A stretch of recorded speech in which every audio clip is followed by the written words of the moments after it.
ఒక్కసారి కొమ్మూరి గోల్డ్ కి కాల్ చేయండి. తాకట్లో ఉన్న మీ బంగారాన్ని విడిపించి మార్కెట్ ప్రైస్ కి వాళ్ళు కొనుక్కుని మిగతా డబ్బులు మీకు ఇచ్చేస్తారు. అందరికీ నమస్కారం. వెల్కమ్ టు మనం టీవీ. నేను మీ పవన్ బేస్వాడ. మాతో పాటు సీనియర్ జర్నలిస్ట్ కట్టా కార్తిక్ గారు ఉన్నారు. ఆయనతో మాట్లాడదాం. అన్న నమస్తే. నమస్తే పవన్. వస్తే వ్యతిరేకత హరీష్ రావు దగ్గర నుంచి వస్తుందని చెప్పేసి తెలంగాణ సమాజం మొత్తం అనుకుంది బీఆర్ఎస్ పార్టీ గురించి. అయితే ఇప్పుడు కూతురు రూపంలో బీఆర్ఎస్ పార్టీకి ఒక తలనొప్పి తయారైందా అనే చర్చ నడుస్తూ ఉంది. అయితే దీనికి ప్రధాన కారణం ఎమ్మెల్సీ కవిత ఒక లేఖని రాయటం, అది కూడా తన తండ్రి గారికి మాజీ ముఖ్యమంత్రి వర్యులు కేసీఆర్ గారికి లేఖ రాయటం. అయితే దాంట్లో చెప్పిన మ్యాటర్ ఏదైనా కావచ్చు, లేఖ రాయడం ఎందుకు, డైరెక్ట్గా కేసీఆర్ని కలిసి తన డేటా ఏదో అందిస్తుంది కదా కవిత. అంటే కేసీఆర్ కూతుర్ని కలవనివ్వడం లేదా, లేదంటే ఆ అనుమతి లేదా, ఏంటి, ఏం జరుగుతుంది? కల్వకుంట్ల కవిత లేఖలో ఏం చెప్పింది, అసలు బీఆర్ఎస్ పార్టీ భవితవ్యంలో కవిత పాత్ర ఏంటి? ఎస్, నువ్వు అడిగింది చాలా వ్యాలిడ్ పాయింట్. ఇప్పుడు తెలంగాణ రాజకీయాల్లో కూడా కవిత లేఖ సంచలనంగా మారింది. కేసీఆర్ కూతురు, అంతకుమించి బీఆర్ఎస్ ఎమ్మెల్సీ. కేసీఆర్ని ఎప్పుడు కలవాలంటే కలవచ్చు, తను ఏం చెప్పాలనుకుంటే చెప్పుకోవచ్చు. ఆమె మనలాగా బయట వ్యక్తి కాదు. మనలాంటి వాళ్ళం కేసీఆర్ని కలవడానికి సాధ్యం కానప్పుడు లేఖ రూపంలో కేసీఆర్కి ఏదో చేరవేయాలని చూస్తాం. కానీ ఆమె లేఖ రాయాల్సిన అవసరం లేదు. ఇప్పుడు ఆమె లేఖ రాసింది. ఆ లేఖలో కేసీఆర్ వరంగల్లో ఎలకతుర్తిలో పెట్టినటువంటి పార్టీ ప్లేనరీ సభ ఏదైతే ఉందో దాంట్లో ఉన్నటువంటి పాజిటివ్స్ నెగిటివ్స్ రాసి కేసీఆర్కి పంపించింది అనేటువంటి చర్చ. ఓకే, ఎందుకు అలా రాయాల్సి వచ్చింది? సరే, పాజిటివ్స్ నెగిటివ్స్ చెప్పొచ్చు కాక అది డైరెక్ట్గా కలిసి కేసీఆర్ని చెప్పొచ్చు. అంటే కవితకి కేసీఆర్ అపాయింట్మెంట్ దొరకట్లేదు అని చెప్పదలుచుకుందా? తను బయట సమాజానికి చెప్పదలుచుకుందా? నాకు నా తండ్రి అపాయింట్మెంట్ దొరకట్లేదు, బీఆర్ఎస్ అధినేత అపాయింట్మెంట్ ఒక ఎమ్మెల్సీగా ఉన్న నాకు దొరకట్లేదు అని తెలంగాణ సమాజానికి బీఆర్ఎస్ క్యాడర్కి కవిత చెప్పదలుచుకుందా? అంటే దీంట్లో 2-3 రకాలు ఉంటాయి అబ్బా.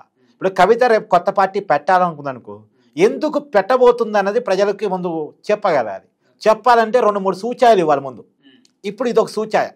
చూసారో, నాకు బీఆర్ఎస్లో అవమానం జరుగుతుంది, కేటీఆర్కి పట్టాభిషేకం చేయటం కోసం నాకు అన్యాయం చేస్తున్నారు, కనీసం అపాయింట్మెంట్ ఇవ్వట్లేదు, నా విషయాలు ఎవరు వింటలేదు, నాకు ప్రయారిటీ లేదు అనేది పంపించాలి జనంలోకి, క్యాడర్లోకి పంపించాలి. రేపు అడుగుతారు కదా, నువ్వు ఎందుకు పార్టీ పెట్టావు, నీకేం తక్కువైందని పార్టీ పెట్టావు అంటారు కదా. ఏం తక్కువైంది అనేది ముందు ప్రజలకు చెప్పాలి, చూపించాలి. దానికోసం ఆమె లెటర్ రాసినట్టు నాకు అనిపిస్తుంది. First point. రెండోది, తను వేరే రాజకీయ వ్యవస్థ ద్వారా రాజకీయాల్లోకి వచ్చి, అంటే వాస్తవానికి ఆమె టీఆర్ఎస్, ఇప్పుడు టీఆర్ఎస్ నుంచి డైరెక్ట్గా రాజకీయాల్లోకి రాలే. తెలంగాణ జాగృతి వేదికగా తెలంగాణ ఉద్యమాన్ని నడిపి ఎన్నికల ముందు మాత్రమే అప్పటి టీఆర్ఎస్లో జాయిన్ అయ్యి 2014 ఎన్నికల్లో నిజామాబాద్ ఎంపీగా పోటీ చేసి గెలిచారు. 2019లో నిజామాబాద్ ఎంపీగా ఓడిపోయారు. 2014లో గెలిచారు. అప్పుడు 18లో జరిగిన ఎన్నికల్లో ఓడిపోయారు. కాదు, తర్వాత ఎమ్మెల్సీ పదవి వచ్చింది. కానీ ఆ ప్రయారిటీ ఇవాళ పార్టీలో నాకు లేదు అని చెప్పదలుచుకున్నారు ఆవిడ. మూడోది, కేటీఆర్ వైపు కేసీఆర్ చూపులు ఉన్నాయి, నాకు పార్టీలో అన్యాయం చేస్తున్నారు, కొడుకు న్యాయం చేయడం కోసం కూతురికి అన్యాయం చేస్తున్నారు, ఆడబిడ్డకి అన్యాయం జరుగుతుంది అని చెప్పదలుచుకున్నారు. మూడో స్టేట్మెంట్. రెండోది, కేసీఆర్లో కూడా నెగిటివ్స్ ఉంటాయి. ఇప్పుడు కేసీఆర్ని పొగట్టడం తప్ప కేటీఆర్ బయటకు వచ్చి నెగిటివ్స్ మాట్లాడతాడా? లేదు. కవిత నెగిటివ్స్ మాట్లాడితే మామూలుగా అయితే హరీష్ రావు నెగిటివ్స్ మాట్లాడతాడా? కానీ ఇప్పుడు నెగిటివ్ పాయింట్స్ని ఎక్స్పోజ్ చేయడం ద్వారా ఏం చెప్పదలుచుకుంది ఆవిడ? ఇప్పుడు ఆమె లేఖ రాయటమే కదా, ఆ లేఖను కొంతమంది బీఆర్ఎస్ సీనియర్ నాయకులకు ఇచ్చింది, సీనియర్ నాయకులు బయట మీడియాకి ఇచ్చారు. అంతేగా, బయట మీడియాకి ఎట్లా వస్తుంది? వాళ్ళు లీక్ చేస్తే నీకు వచ్చేది. కవిత పర్సనల్గా కేసీఆర్కి రాసిన లెటరు బయట మీడియాలో చర్చించబడుతుందంటే ఆ లేఖని ఎవరు లీక్ చేయాలి? అయితే లెటర్ వచ్చిన అందుకున్న కేసీఆర్ అన్నా లీక్ చేయాలి, లేదు లెటర్ రాసిన కవిత అన్నా లీక్ చేయాలి. కేసీఆర్కి అవసరం లేదు, కవితకే అవసరం, కవిత బయటకు లీక్ చేసింది. ఇవన్నీ విషయాలు చూసినప్పుడు ఏమవుతుంది? బీఆర్ఎస్ ముక్కలు కాబోతుందా? కవిత రెండో పార్టీ పెట్టుకోబోతుందా? నిజానికి నువ్వు అన్నట్టు ప్రమాదం హరీష్ రావు నుంచి ఉంటుంది అని అనుకుంటారు సహజంగా కూడా. ఎందుకంటే ఎప్పటి నుంచో ఉంది కేసీఆర్ కుటుంబానికి హరీష్ రావుకి గ్యాప్లు ఉన్నాయని. వాస్తవంలో కూడా కొన్ని ఉన్నాయి. గతంలో వాళ్ళ సొంత పేపర్లో హరీష్ రావు పేరు కొన్నాళ్ళ పాటు రాకపోవటం, ఆ పార్టీలో ప్రయారిటీ ఇవ్వకపోవటం, 2018 ఎన్నికల్లో గెలిచిన తర్వాత మంత్రి పదవి కొన్నాళ్ళ పాటు హోల్డ్ చేయటం, ఇవన్నీ కూడా గతంలో విన్నాం. మొన్న మన ఇక్కడ ఎలకతుర్తిలో జరిగినటువంటి సభలో హరీష్ రావు ఫోటో లేదు ఒక్క ఫ్లెక్సీలో కూడా అని కూడా కొంతమంది జర్నలిస్టులు కూడా దాన్ని ప్రశ్నించడం జరిగింది. ఎస్, కరెక్టే. హరీష్ రావు ఫోటో లేదని TRTVలో నేను కూడా వీడియో చేశాను. కరెక్టే, నిజం అది. ఆ రోజు హరీష్ రావు ఫోటోలు కానీ ఎలాంటి బ్యానర్లు కానీ పెట్టలేదు, వాస్తవం అది. అయితే ఇలాంటి మామూలుగా హరీష్ రావు నుంచి ప్రమాదం ఉంటుందని అనుకుంటాం. కానీ హరీష్ రావుని కొంత జొజ్జరగొట్టే ప్రయత్నం జరుగుతుంది. ఎందుకంటే మొన్న కేటీఆర్ స్వయంగా వాళ్ళ మిస్సెస్తో కలిసి హరీష్ రావు ఇంటికి 2 రోజులు వెళ్ళినట్టున్నారు. ఒక రోజు పర్సనల్గా వెళ్ళారు, ఒక రోజు ఫ్యామిలీతో కలిసి కూడా వెళ్ళారు. కాబట్టి హరీష్ రావుతో ఒక మంచి సయోధ్యకర వాతావరణం చేసుకున్నట్టు గుర్తు, చేసుకుంటున్నట్టు తెలుస్తుంది. ఎందుకంటే ఇప్పుడు రాబోయే ఎన్నికల్లో కేసీఆర్ గతంలో ఉన్నంత యాక్టివ్గా ఉండకపోవచ్చు, కానీ పైగా కేసీఆర్ తన యాక్టివ్గా ఉన్న రోజుల్లోనే కొడుక్కి పట్టాభిషేకం చేయాలని అనుకుంటున్నాడు.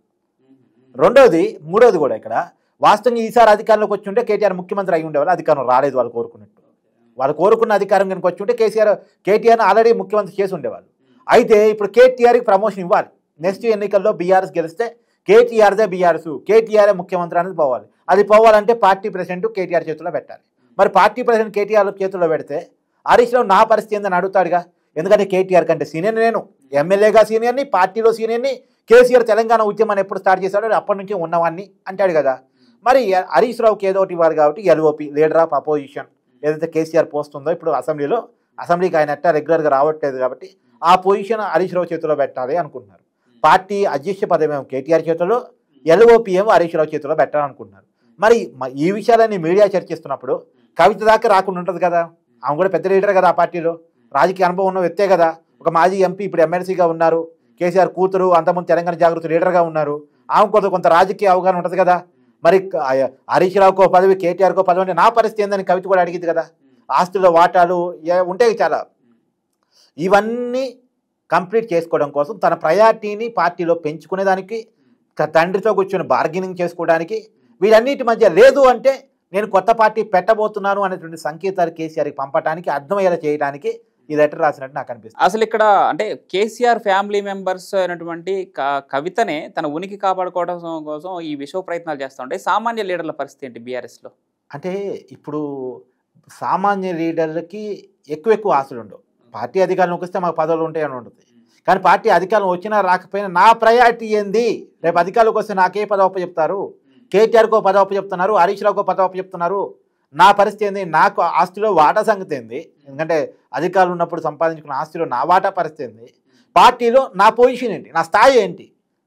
నెంబర్ 1 కేటీఆర్ అనుకోండి, నెంబర్ 2 హరీష్ రావు అనుకోండి, నేనేంటి నెంబర్ 3నా కాదా? అక్కడ మరొక ప్రశ్న, అంటే ఇప్పుడిప్పుడే కాంగ్రెస్ ప్రభుత్వం మీద ఏదో వ్యతిరేకత వస్తుందని చెప్పేసి తెలంగాణ వ్యాప్తంగా ఒక చర్చ నడుస్తూ ఉంది. ఈ నేపథ్యంలో బీఆర్ఎస్ కొంత బలం చేకూర్చుకునే అవకాశం అయితే ఉంది, ఖచ్చితంగా ఉందని చెప్పుకోవచ్చు. ఇప్పుడు కవిత నుంచి ఇలాంటి వ్యతిరేకత అనే వార్త తెలంగాణ సమాజంలో బలపడితే మరి అది బీఆర్ఎస్కి మరొక తలనొప్పిగా మారే అవకాశం ఎంతవరకు ఉండొచ్చు? నువ్వు బీఆర్ఎస్ వైపు నుంచి చూసినప్పుడు నువ్వు అనుకుంటుంది రైటే, కానీ కవిత వైపు నుంచి చూసినప్పుడు ఇదే సరైన టైం బార్గెనింగ్ చేసుకోవడానికి. ఇప్పుడు పార్టీకి ఆశ జరుగుతుంది, మళ్ళీ మేము అధికారంలోకి వస్తున్న ఆశ వస్తుంది. ఈ టైంలో కవిత డిస్టర్బెన్స్ అవుతే, కవిత ఎదురు తిరిగితే, కవిత వేరే రకంగా మాట్లాడితే, ఎందుకంటే ఇప్పుడు కాంగ్రెస్ వాళ్ళు కేసీఆర్ గురించి ఎంత మాట్లాడినా కాంగ్రెస్ వాళ్ళు కాబట్టి మాట్లాడారు అబ్బా అంటారు, బీజేపీ వాళ్ళు మాట్లాడితే బీజేపీ వాళ్ళు కదా మరి మాట్లాడతారు కదా అంటారు. కానీ కవిత వచ్చి మాట్లాడింది అనుకో, ఇప్పుడు సొంత కూతురే కేసీఆర్ గురించి మాట్లాడుతుంది చూడు, సొంత కూతురే కేటీఆర్ గురించి మాట్లాడుతుంది చూడు, కేటీఆర్ అవినీతి పడాడు అది ఇది అని అంటారు కదా. కాబట్టి ఇదే రైట్ టైం, వాళ్ళు ఆశ వస్తుంది కాబట్టి మళ్ళీ అధికారం వైపు, మళ్ళీ ఆశ వస్తుంది కాబట్టి బీఆర్ఎస్ పార్టీ వేస్తుంది కాబట్టి ఇది రైట్ టైం తన గురించి తను బార్గెనింగ్ చేసుకోవడానికి, తన పొజిషన్ గురించి తన గురించి బార్గెనింగ్ చేసుకోవడానికి ఇది రైట్ టైం. ఇప్పుడు కాకపోతే ఇంకెప్పుడు. అయితే గతంలో గెలిచిన నియోజకవర్గంలోనే గెలవలేని పరిస్థితి కవిత మొన్న, కానీ మరి అంత అంటే ప్రత్యేకంగా పార్టీ పెట్టి గెలిచే అంత క్యాడర్ సంపాదించుకుందా తన సొంతంగా? అంటే ఇప్పుడు మీకు షర్మిల ఐడియా ఉంది కదా, జగన్మోహన్ రెడ్డికి వ్యతిరేకంగా తిరుగుబాటు చేసింది, తను గెలవలేకపోయింది వాస్తవం అది, తన పార్టీని కూడా నిలబెట్టుకోలేకపోయింది వాస్తవం అది. కానీ ఆ తెలంగాణ రాజకీయాల్లో కేసీఆర్కి ఇబ్బంది కలిగించింది, ఆంధ్ర రాజకీయాల్లో జగన్కి ఇబ్బంది కలిగించింది. ఓకే, అలానే రేపు కవిత కూడా తను గెలవచ్చు గెలవకపోవచ్చు, కానీ కేసీఆర్కి కేటీఆర్ లైఫ్కి ఇబ్బంది కలిగిస్తుంది. సో ఇప్పుడు కేసీఆర్ కేటీఆర్ కోరుకునేది కవిత గెలిచిద్దా లేదా పక్కన పెట్టవు, వాళ్ళు బీఆర్ఎస్కి ఇబ్బంది జరగకూడదని కోరుకుంటారు కదా. బీఆర్ఎస్కి ఇబ్బంది జరగకూడదని కోరుకుంటే కవితను కూర్చోబెట్టి మాట్లాడాలనుకుంటారుగా. మాట్లాడుకునే క్రమంలో ఆమె ఇబ్బందులు ఏంటి, ఆమె ఏం కోరుకుంటుంది, దాంట్లో ఏం తీర్చగలం ఏం తీర్చలేము అనేది చర్చకు వస్తుంది కదా. కాబట్టి కవిత కోరుకుంటుంది ఏంటంటే ఇప్పుడు నేను రేపు గెలుస్తున్నా లేదా, నేను పార్టీ పెడితే నా పార్టీ నిలబడిద్దా లేదా పక్కన పెడితే, ఒకటి ఇది నేను కేసీఆర్తో కేటీఆర్తో తేల్చుకోవాల్సిన సమయం, కాబట్టి తేల్చుకోవాలంటే కొంత ఎదురు తిరిగినట్టే ఉండాలి అనేటువంటిది ఆమె ఆలోచిస్తున్నట్టు తెలుస్తా ఉంది. సార్ మీరు చెప్పినట్టు ఇదే కరెక్ట్ టైం అని చెప్పేసి కవిత తన డిమాండ్ని కేసీఆర్ ముందు ఉంచదలుచుకుంటే, మీరు చెప్పినట్టు ప్రెసిడెంట్ పదవి కేటీఆర్ లేదంటే ముఖ్యమంత్రి కేటీఆర్, ఇన్ కేసు బీఆర్ఎస్ అధికారంలోకి వస్తే ఎల్ఓపి హరీష్ రావు, మరి కవితకి ఏంటి ఏం పోస్ట్ ఉండొచ్చు? అంటే అధికారంలోకి వస్తే హరీష్ రావు మంత్రిగా ఉంటారు, కేటీఆర్ అధికారం రాలేదు. ఇప్పుడు అధికారం లేదు కాబట్టి కేటీఆర్ ప్రెసిడెంట్ గా ఉంటారు, హరీష్ రావు ఎల్ఓపిగా ఉంటారు. అయితే కవితకి ఇప్పుడు ప్రయారిటీ ఇస్తే ఒక నష్టం ఉంది. మొత్తం ఫ్యామిలీ పదవులు పనిచేసుకున్నారుగా అంటారు. ఇప్పటికే కేటీఆర్కి హరీష్ రావుకి ఇస్తేనే వాళ్ళు బావమరిదికి ఇచ్చుకున్నారు కదా అంటారు. ఇప్పుడు ఎంపీగా గెలవలేకపోతే ఎమ్మెల్సీ ఇచ్చుకున్నారు, అలా అయినా అదే అయింది కదా. అదే ఇప్పటికే వాళ్ళ మీద ఉన్న మధ్య కుటుంబ పార్టీ, అది కుటుంబాలకే ప్రయారిటీ ఇచ్చుకున్నారు. సహజంగా ప్రాంతీయ పార్టీలని కుటుంబ పార్టీలే, కానీ వాళ్ళ మీద ఉన్న ముద్ర కుటుంబాలు పదవులు పంచుకున్నాయి. తెలంగాణలో ఉన్నటువంటి సమాజానికి ఉద్యోగాలు కల్పించలేదు, కానీ వాళ్ళ కుటుంబాలు మాత్రం అందరికీ ఉద్యోగాలు వచ్చాయి. సంతోష్కి వచ్చింది, కవితకు వచ్చింది, కేటీఆర్కి వచ్చింది, హరీష్ రావుకి వచ్చింది. ఇదే కదా వాళ్ళ మీద ఉన్నటువంటి అభియోగం. ఒక్క కేసీఆర్ గారి భార్యకి తప్ప మిగతా వాళ్ళందరికీ గవర్నమెంట్ ఉద్యోగాలు వచ్చాయని చెప్పేసి అప్పటి పెద్ద ప్రచారం జరిగింది. సో ఇప్పుడు కవితని ఏ రకమైనటువంటి సాటిస్ఫాక్షన్ చేయాలి, ఏ రకమైన ప్రయారిటీ ఇస్తే కవిత కొంత ఓకే అనేది ఉంటుంది అనేటువంటిది ఇప్పుడు పార్టీలో చర్చ జరగాల్సిన అవసరం ఉంది. మరి జరిగిద్ది, ఖచ్చితంగా కవిత కోరుకుంటుంది కూడా జరగాలనే. మరి ఆమె ఏం కోరుకుంటుంది, పార్టీ ఏమి ఇవ్వగలిగింది, అట్టని హైయెస్ట్ ప్రయారిటీ ఇచ్చే పరిస్థితి ఉండదు. ఎందుకంటే ఆల్రెడీ కేటీఆర్కో పదవి, హరీష్ రావుకో పదవి ఇచ్చిన తర్వాత అంతే స్థాయి పదవి కవితకి ఇచ్చే పరిస్థితి ఉండదు.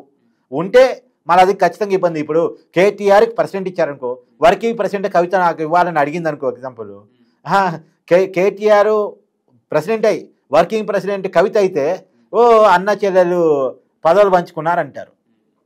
కాబట్టి కవితకి ఏ రకమైన ప్రయారిటీ ఇస్తారన్నది కేసీఆర్ ముందు ఉన్న పెద్ద టాస్కే. కవితని ఏ రకంగా మాట్లాడతారు, ఏ రకంగా జడ్జి కొడతారని. అయితే ఒకటి మాత్రం కేసీఆర్ యాక్టివ్ రాజకీయాలు ఉన్నంత వరకు కుటుంబంలో తిరుగుబాటు రానిరు.